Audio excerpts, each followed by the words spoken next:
What if the Nazis' greatest fear wasn't a battalion or a bomb, but a single smiling British soldier with a sword, a kilt, or a forged passport? These weren't ordinary men and women. They were chaos in human form, ghosts in deserts, killers in ballrooms, legends made of flesh. From desert phantoms to double agents, this is the untold story of 17 British soldiers who didn't just fight the Third Reich, they haunted it. Some looked like nightmares, others like librarians. All were unforgettable. And the Nazis? They never saw them coming. This is 17 British soldiers the Nazis feared the most.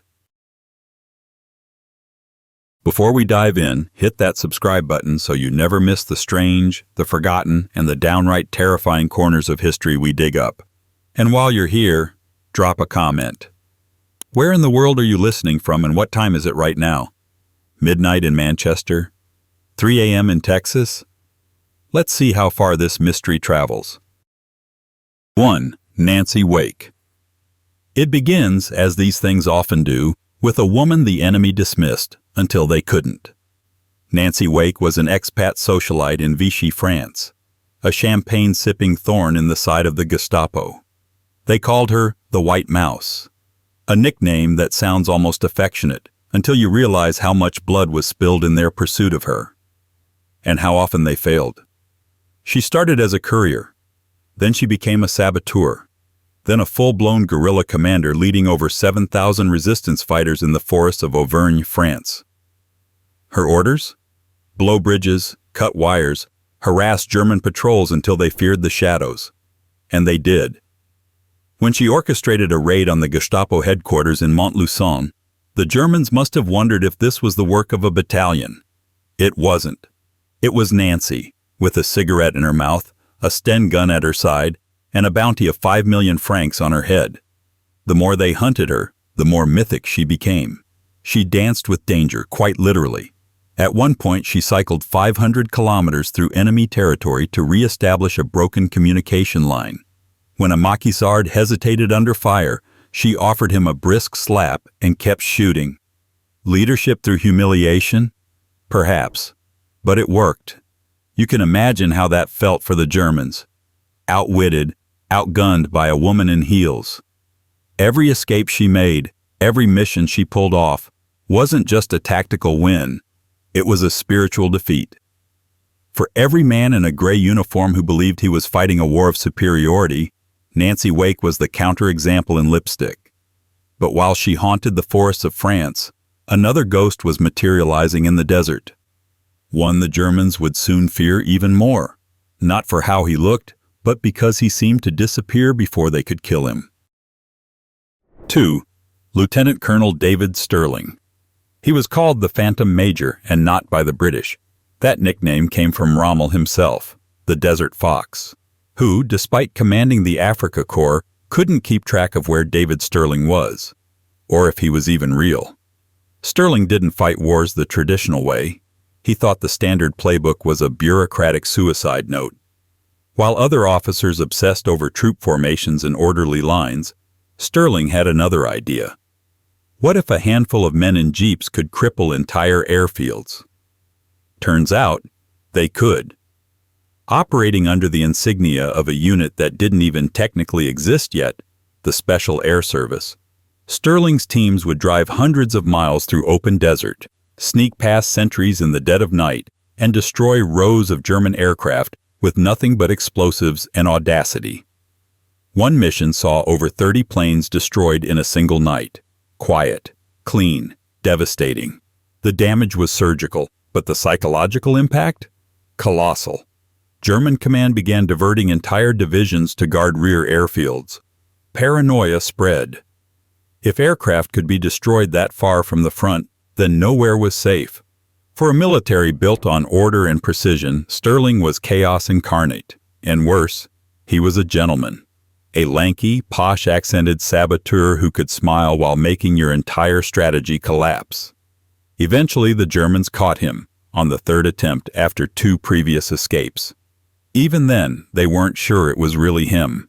Some believed the Phantom Major was a fiction. But Stirling's legacy wasn't just in the planes he blew up. It was in the doctrine he rewrote. Small, fast, relentless. The kind of warfare the Nazis didn't plan for. And just when they thought it couldn't get worse, Stirling's second-in-command stepped in. He didn't just inherit the SAS, he turned it into a personal vendetta. If you're still here, that tells me something. This kind of history is your kind of history. So take a second and subscribe. It helps this channel survive in a world that forgets stories like these far too easily. And I'm curious, where are you listening from? And what time is it right now? Late night, early morning, headphones on, lights off? Drop it in the comments and let's see how wide this story is traveling. 3. Lieutenant Colonel Robert Blair, Paddy Mayne. To describe Paddy Mayne as merely a soldier is like describing a thunderstorm as light rain. Technically true, but not useful if you're trying to survive it. He was a barrister in training, a rugby international, and an occasional barroom brawler. The kind of man who, when told to destroy a German installation, would ask if you wanted it flattened or vaporized. After Stirling was captured, Mayne took command of the SAS and turned the Desert War into something primal. His method? Brutality wrapped in discipline. His weapon of choice? Anything loud and final. Mayne's jeep raids were infamous. He would lead columns of fast-moving vehicles into the heart of enemy bases, spraying machine gun fire, tossing grenades, and vanishing into the night before the Germans knew what year it was. They say he personally destroyed over 100 aircraft on the ground. Some accounts suggest he'd sometimes jump out mid-raid just to finish the job with his bare hands. But the myth-making didn't stop in Africa. By the time Mayne got to Europe, his reputation preceded him like a funeral procession. In Oldenburg, 1945, he single-handedly cleared a German-held town. Locals swore they saw one man on foot moving from building to building, methodical, efficient, unstoppable. The rest of the SAS barely got out of their jeeps before it was over. The Germans feared Mayne not because he was invisible, like Stirling, but because he wasn't. He was very visible, very loud, and completely immune to fear. His presence demoralized entire sectors. Rumors of the Irishman circulated through German lines like ghost stories, except these ghosts kicked in your door and left smoking wreckage behind. But if Paddy Mayne was fury incarnate, then what came next was madness in tartan. 4. Lieutenant Colonel Jack Churchill. If Paddy Mayne was the embodiment of wrath, then Jack Churchill was something else entirely. Confusion weaponized. His battlefield logic seemed ripped from medieval legend. Carry a Scottish broadsword into a firefight. Bring your longbow on commando raids, and always play the bagpipes when charging into gunfire. They called him Mad Jack. The Germans, however, didn't call him anything, because most of them weren't sure he was real. Picture it. Normandy, Italy, Yugoslavia. Gunfire echoing through the hills. And then, pipes. A haunting Celtic tune carried by wind and madness, followed by the unmistakable sound of metal clashing where it absolutely shouldn't, because no one expected to be killed by a man wielding a 4-foot blade in 1943. At Salerno, Churchill captured 42 German soldiers with nothing but his sword and his stare.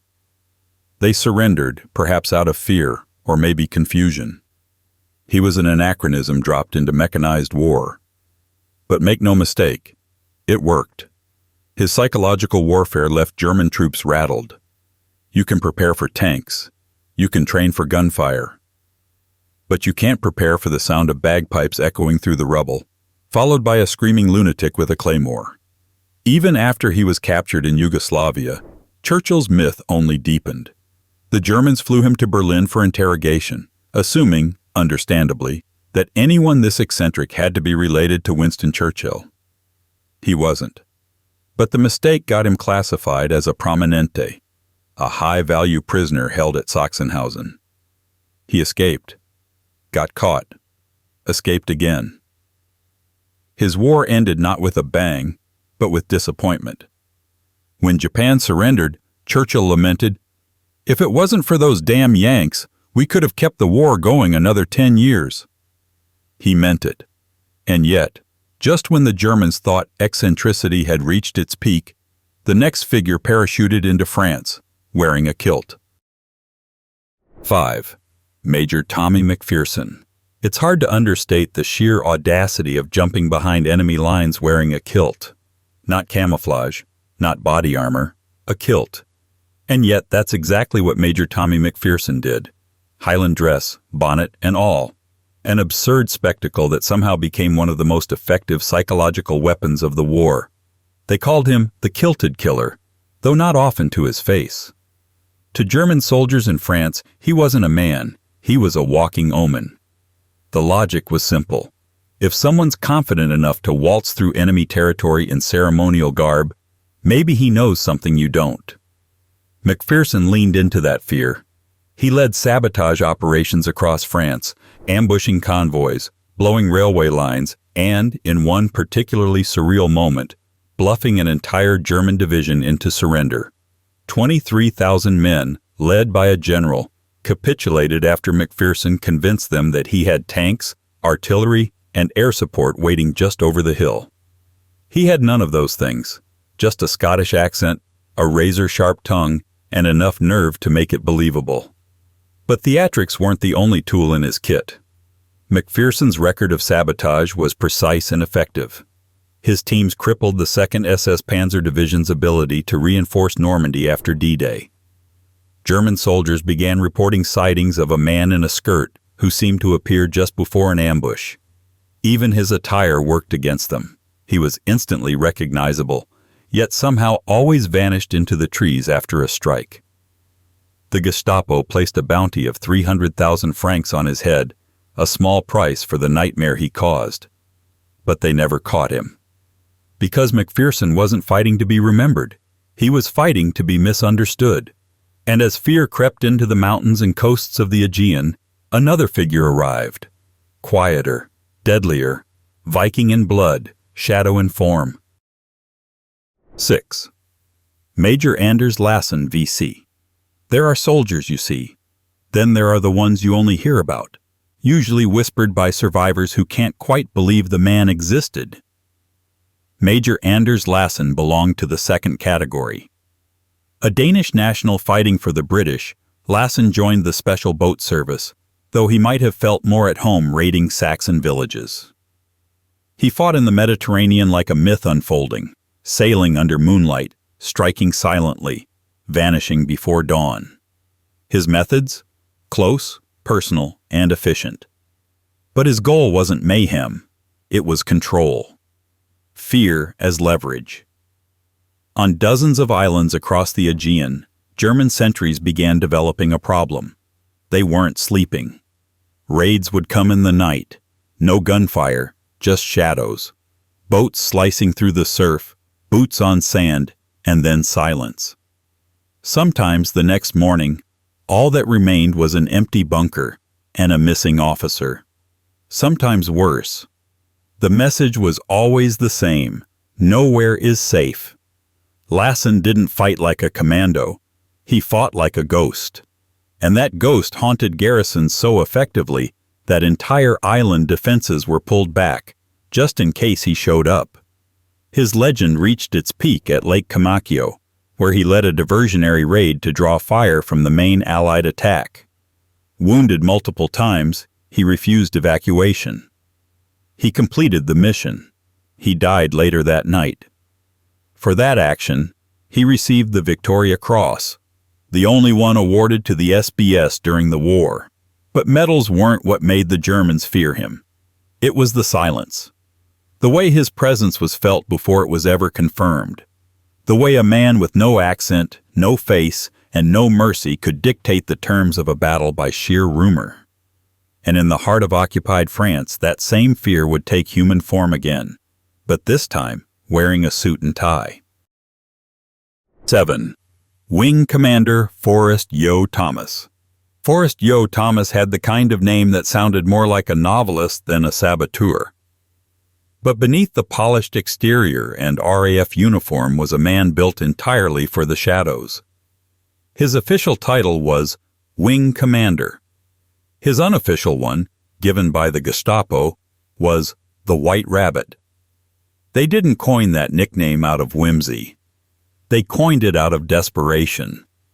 Yeo-Thomas was fluent in French, charming enough to bluff his way past SS checkpoints, and slippery enough to disappear between raids like fog over the Seine.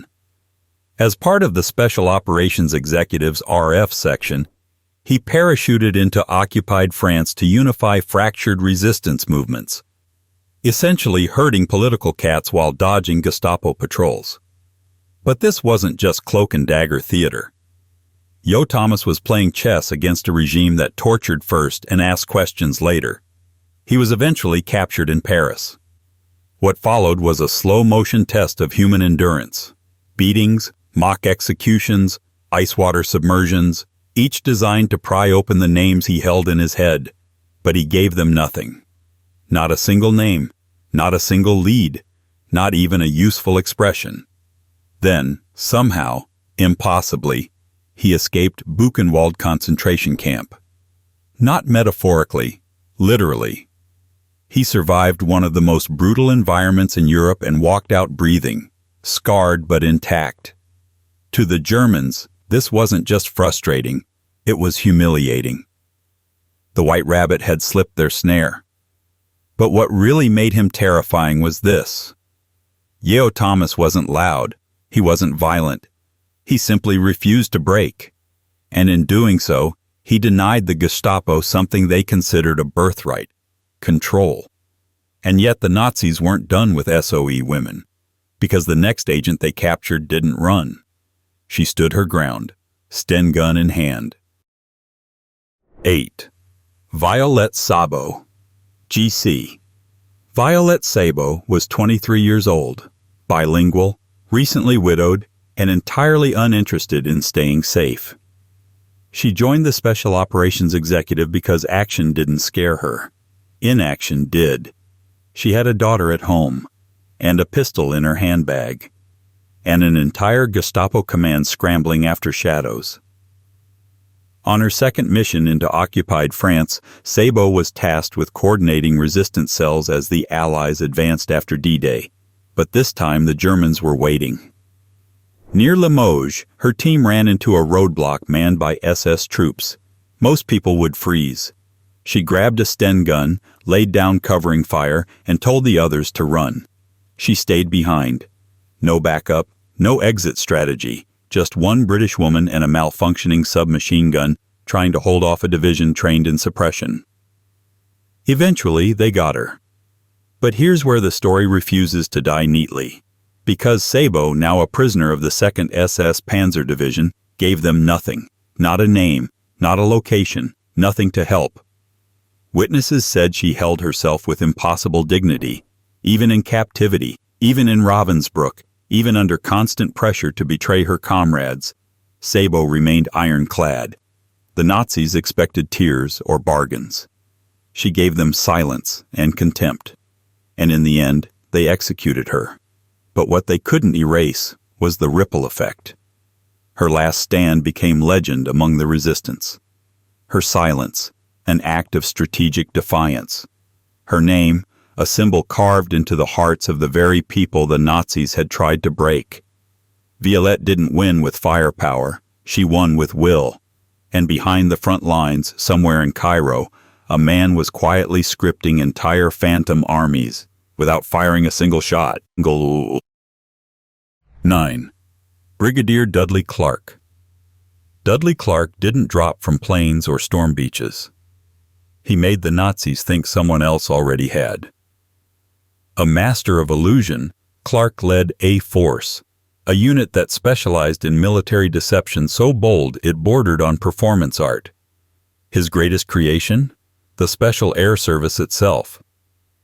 Yes, the SAS began not as an elite strike force, but as a complete fiction designed to make Axis intelligence believe that vast armies were gathering behind the lines. Inflatable tanks, dummy camps, fake radio traffic, it was all Clarke. And the Germans bought it. Hook, line, entire divisions. They moved armored units based on whispers he seeded into the static. He fed them illusions of power until they overreacted in the wrong places, every time. He wasn't targeting their troops, he was targeting their assumptions. And he won. Clarke invented ghost brigades and then made the Germans afraid of them. He was once arrested in Madrid while dressed in drag, reportedly to cover a deception plot. The story is murky, and Clarke never explained it, not because he was ashamed, but because mystery was his currency. Operation Cascade, his largest deception, tricked German high command into believing there were hundreds of thousands more Allied troops than actually existed in the Mediterranean. That single piece of fiction tied up German divisions for months, delaying their movements and thinning their lines elsewhere. The Nazis never knew where the next blow was coming from because Clarke convinced them it was coming from everywhere. But sometimes the best illusion isn't a phantom army. It's a real abduction of a real general from the middle of his island fortress. 10. Major Patrick Leigh Fermor. If Dudley Clarke was the magician of war, Patrick Leigh Fermor was its poet thief. Before the war, he was already something of a legend, a romantic vagabond who walked across Europe with a rucksack, fluent in half a dozen languages, charming aristocrats, and sleeping in castles. When war broke out, British intelligence didn't hesitate. He wasn't just multilingual and brilliant. He was fearless, eccentric, and allergic to authority. The perfect candidate for the SOE. On the island of Crete, Fermor pulled off one of the most audacious operations of the war. Disguised as German military police, he and his co-conspirator Billy Moss infiltrated German-controlled territory and kidnapped General Heinrich Kreipe, the commander of German forces on the island. Not a foot soldier, not an outpost officer, a general. They hijacked his car, impersonated him at checkpoints, and smuggled him through 22 German roadblocks under the noses of thousands of troops. When the Nazis realized what had happened, the humiliation was immediate and catastrophic. Leaflets offering massive rewards were dropped across Crete. Patrols tripled. Reprisals were threatened. But it was too late. Fermor and Moss had already escaped by boat, leaving behind a letter. "We are sorry to have to leave you like this. We hope you enjoyed your little trip." The psychological damage was immense. If a general could be plucked from his own island headquarters, nowhere was safe. And no one. Fermor didn't just undermine German command, he made them question the ground they stood on. But while he captured a general with style and sarcasm, the next figure on this list was fighting from the air, on 10 legs with a smile the Nazis couldn't break. 11. Group. Captain Douglas Bader. Douglas Bader shouldn't have flown. That was the first miracle. A Royal Air Force pilot who lost both legs in a pre-war crash, he was grounded by bureaucracy and medical charts. But Bader didn't believe in either. He bullied his way back into the cockpit with tin prosthetics, a polished uniform, and the raw, inconvenient fact that he was still one of the best fighter pilots Britain had. He flew Hurricanes and Spitfires over France and the Channel, leading squadrons with a reckless, almost confrontational energy. He didn't just shoot down German planes. He insulted their tactics. He criticized RAF leadership, challenged protocol, and was revered by the men he led. His disability became part of his legend, not a limitation. And when he was finally shot down over occupied France, the Germans didn't just see a prisoner, they saw a symbol. The Luftwaffe's top ace, Adolf Galland, respected Bader so much that he arranged for the British to airdrop a replacement prosthetic leg. It wasn't charity. It was chessboard etiquette. Remove no knight unfairly. But Bader didn't play by etiquette. He immediately began planning escapes. So many, in fact, that German guards started confiscating his legs at night. Eventually, they gave up and sent him to Colditz, the infamous escape-proof castle for Allied troublemakers. But even there, he was defiant. Because Bader wasn't just a pilot. He was proof that the human will could fly without permission. And while his war was waged in the sky, another agent fought hers in a Paris apartment, armed only with lies, nerve, and a fabricated connection to Winston Churchill. 12. Odette Hallowes, Sansom, GC. Odette didn't carry a weapon. She carried secrets. And in Nazi-occupied France, that was far more dangerous. Recruited by the SOE and inserted as a courier for the Spindle network, Odette's job was to carry vital intelligence, maintain contacts, and never, ever be noticed. But when she and her commanding officer, Peter Churchill, were captured by the Gestapo, the story shifted. She didn't break. Instead, she lied. Effortlessly.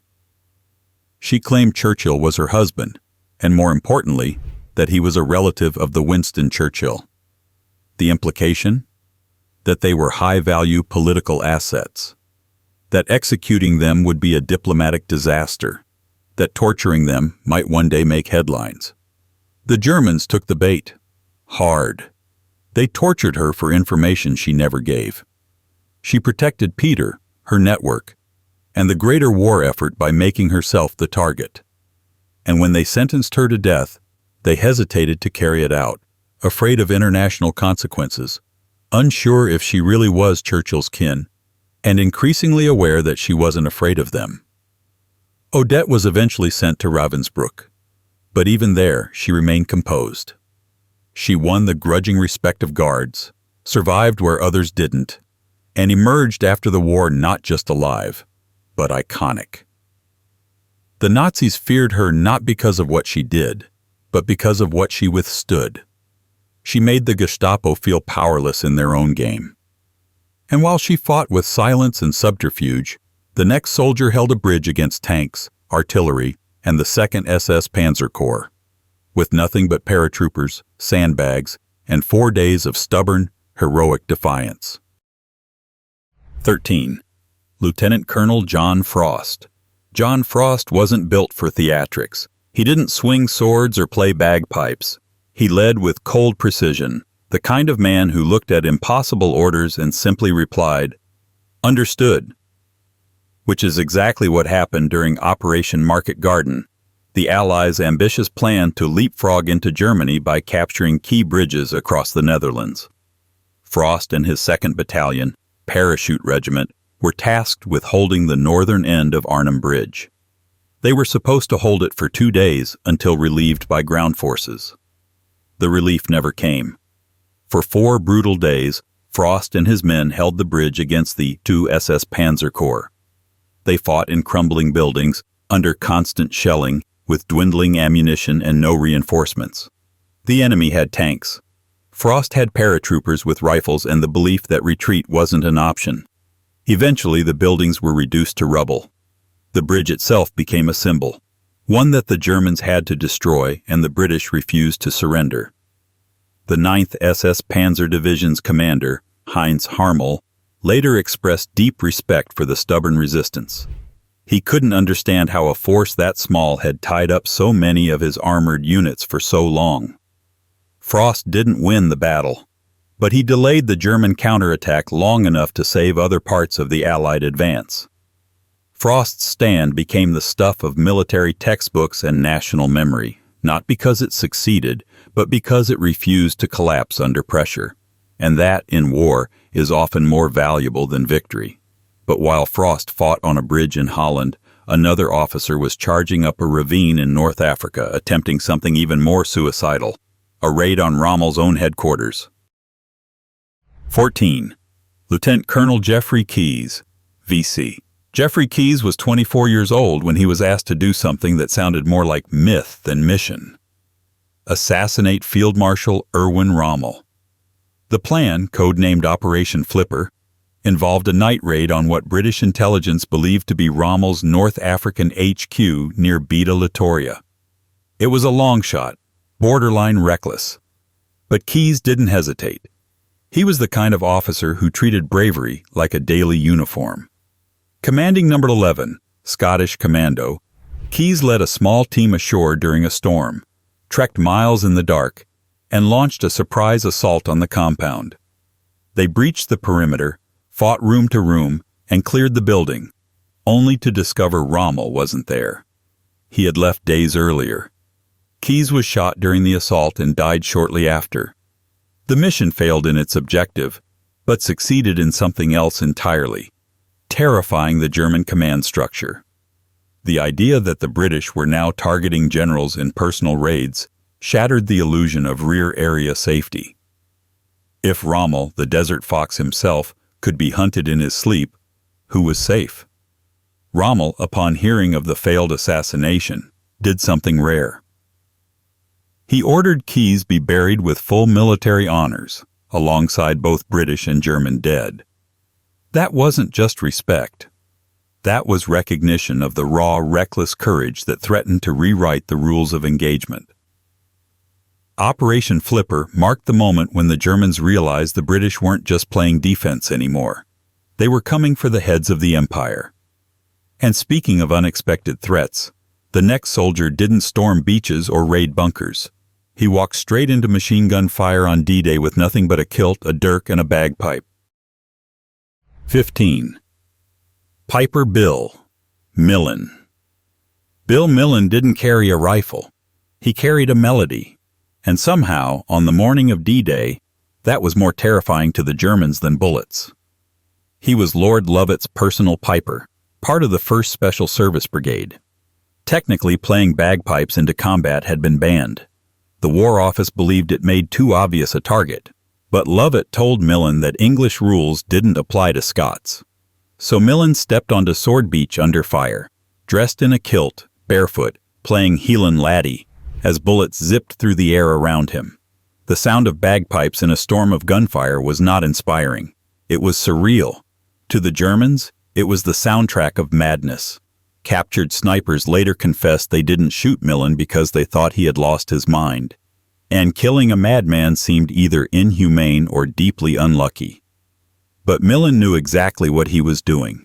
His music was psychological warfare, a declaration of identity, a walking symbol that Allied forces had not just arrived, they'd brought their ghosts, legends, and ancient stubbornness with them.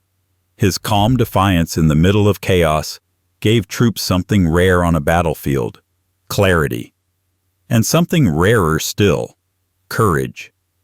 After the beach was secured, Millin continued piping as the brigade advanced, his songs echoing over minefields and shattered towns. He wasn't just morale, he was momentum. The Germans didn't know his name, but they remembered the sound. And while Millin's weapon was tradition and audacity, the next name on this list carried something more dangerous than firepower. He carried the complete trust of the enemy, and he used it to lie through his teeth, brilliantly. 16. Eddie Chapman. Eddie Chapman didn't start as a patriot. He started as a criminal, safecracker, conman, and all-purpose rogue with a talent for trouble and a resume built on broken locks and broken laws. But war doesn't always recruit heroes. Sometimes it needs opportunists. And Chapman, restless, ambitious, and utterly untrustworthy, became one of the most valuable double agents the British ever had. Codename Zigzag. Captured in Jersey by the Germans, Chapman saw an opportunity and sold them a fantasy. He'd spy for the Reich. The Germans bought it. They trained him, briefed him, and parachuted him into Britain to sabotage a critical aircraft factory. But what they didn't know was that Chapman had already flipped. The moment he landed, he turned himself into MI5, who promptly saw his potential, not just as an asset, but as a legend. Chapman's fake sabotage of the de Havilland factory was so convincing it earned him the Iron Cross, the only British citizen to receive one. The Germans believed his every report. More importantly, they acted on them. His disinformation campaign caused them to adjust the targeting of their V-1 flying bombs away from central London. In practical terms, he saved lives by feeding lies. Elegant, polished, dangerous lies. But Chapman wasn't motivated by morality. He liked the game, the deception, the performance, the dual identities. And perhaps that's what made him so effective. The Germans feared betrayal. Chapman made betrayal look like theater. And yet, in all his manipulations, he never sought redemption, just results. But where Chapman outwitted the Nazis with charm and false reports, the next man on this list did something far less subtle. He landed in a glider, in the dark, and took a bridge from under the German army's nose in 10 minutes flat. 17. Major John Howard. Major John Howard wasn't a spy, or a saboteur, or a psychological wildcard. He was a planner, a realist, a man who read chaos like a blueprint and solved it with precision. On the night before D-Day, he led one of the most extraordinary airborne operations of the war, the coup de main assault on Pegasus Bridge. The plan was audacious. 6 gliders, carrying D Company of the 2nd Battalion, Oxfordshire and Buckinghamshire Light Infantry, were to land in total darkness just yards from 2 strategic bridges over the Caen Canal and River Orne. Their objective? Capture both bridges before the Germans could demolish them. No backup, no retreat, just surprise, speed, and absolute commitment. Howard's glider landed 47 feet from the bridge, a level of accuracy still studied in military academies. Within minutes, his men were engaging German defenders. By the time most troops on Sword Beach were still in their landing craft, Howard had taken both bridges intact. The demolition charges were disarmed. The key eastern flank of the invasion was held. The Germans were stunned. The bridges had been considered safe, deep behind what they thought was a secure line. And now, before breakfast, they'd lost them. German engineers were captured in their bunks. Counterattacks stumbled in confusion. The speed of the operation had broken the rules of engagement. Howard's success didn't just secure a tactical objective, it sent a message. This invasion wasn't tentative, it was engineered, exact, relentless. And perhaps that's why the Nazis feared men like Howard. Not because they shouted, but because they didn't have to. But while Howard's war was won with gliders and grit, our list begins where it should, at the start. With a woman the Gestapo could never catch, no matter how many traps they set, and they set plenty.